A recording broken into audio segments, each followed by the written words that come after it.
বাংলাদেশের জাতীয় নির্বাচনে এবার দেখা যেতে পারে এক অভূতপূর্ব প্রতিযোগিতা।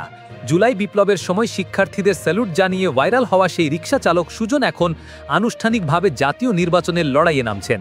বৃহস্পতিবার ২০ নভেম্বর সন্ধ্যায় তিনি জাতীয় নাগরিক পার্টি এনসিপির কেন্দ্রীয় কার্যালয় থেকে মনোনয়ন ফর্ম সংগ্রহ করেন।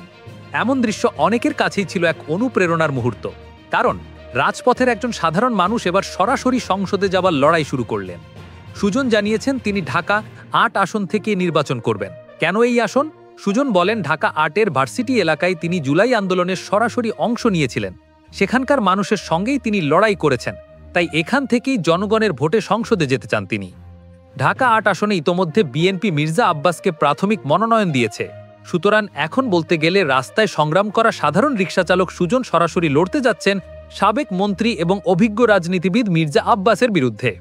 জুলাই মাসের আন্দোলনের সেই দৃশ্য, যেখানে সুজন আন্দোলনরত শিক্ষার্থীদের স্যালুট জানিয়েছিলেন, দেশ জুড়ে ভাইরাল হয়ে যায়।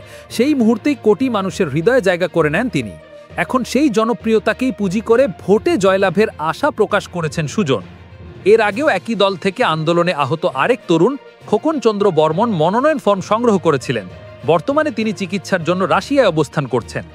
এবার দেখার বিষয়, একজন রিকশা চালক যার পেছনে রয়েছে জনগণের ভালোবাসা, তিনি কি সত্যি পার্লামেন্টে জায়গা করে নিতে পারবেন? আপনার কি মনে হয়, সুজন কি জয়ী হতে পারবেন? এই খবর নিয়ে আপনার মতামত কি কমেন্টে জানাতে ভুলবেন না। ভালো লাগলে লাইক, শেয়ার ও সংবাদমহল চ্যানেলটি সাবস্ক্রাইব করুন।